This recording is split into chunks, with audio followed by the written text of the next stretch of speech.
And as we speak, do you see that effort being undertaken either by people over at HHS, CMS? I know we're trying to do certain things in Congress. I know Dr. Burgess has his bill out there. What do we have as we speak in a serious ongoing effort to find something in the way of a substitute?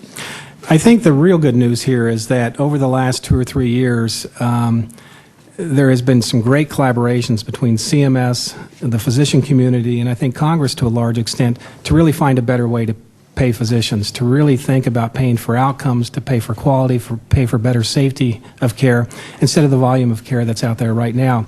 So in that regard, we've got some wonderful demonstrations underway that are showing some great promise. It's a chance for us to prove a concept through a demonstration. I think there's a lot of good work in terms of collaboration in us with the AMA Physician Consortium for development of measures so we can actually measure what's going on out there is working very well. And then finally, some real good work with this PQRI program that Mr. Shabbat mentioned in terms of really building the base to find a way for us to get that information from physicians so we can measure and know what the quality information is out there. So some good start. What do I wish we were further along than we are now? Absolutely. But I think we've got a pretty good stake in the ground to get us going. Right.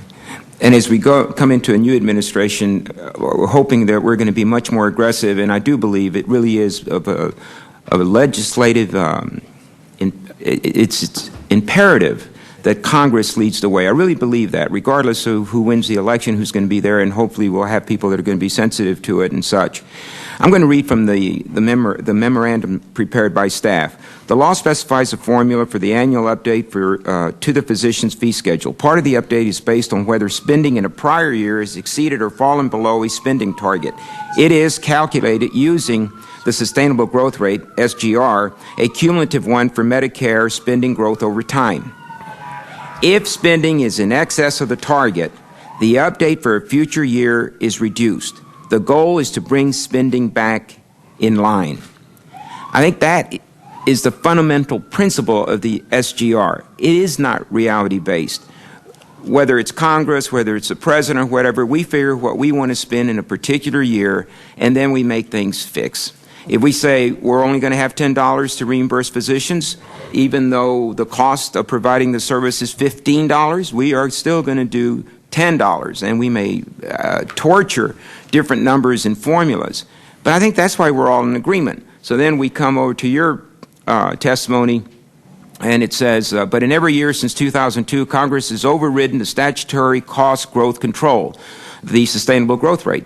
The problem with this recent approach is that it runs up a tab that makes the next schedule cut even larger. And, you know, we've been addicted to that kind of behavior, and it's really bad. It is stopgap. But I guess the message really is to CMS, to the physician community, and to Congress, is that indeed it is broken. It is not working. I've never had anyone really say that the SGR is the way to go. Now, Secretary Leavitt may have danced around it, but I think in the final analysis he was talking about pay for performance and how we do that. We've heard from the governors of the states of Minnesota and Pennsylvania regarding their universal health coverage and how they pay for performance, but then that opens up another can of worms, so I hope before we go there.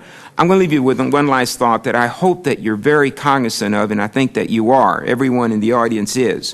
Whatever CMS says something is worth, that is adopted in the private sector. So everything that government does, then that basis is the predicate for what an insurance company is going to reimburse a physician.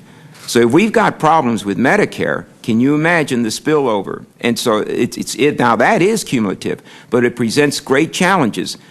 We want to work with you, but we want absolutely straight answers. If we're going to make this thing, it's going to be tortured logic to make it fit a budget, then we need to be saying that.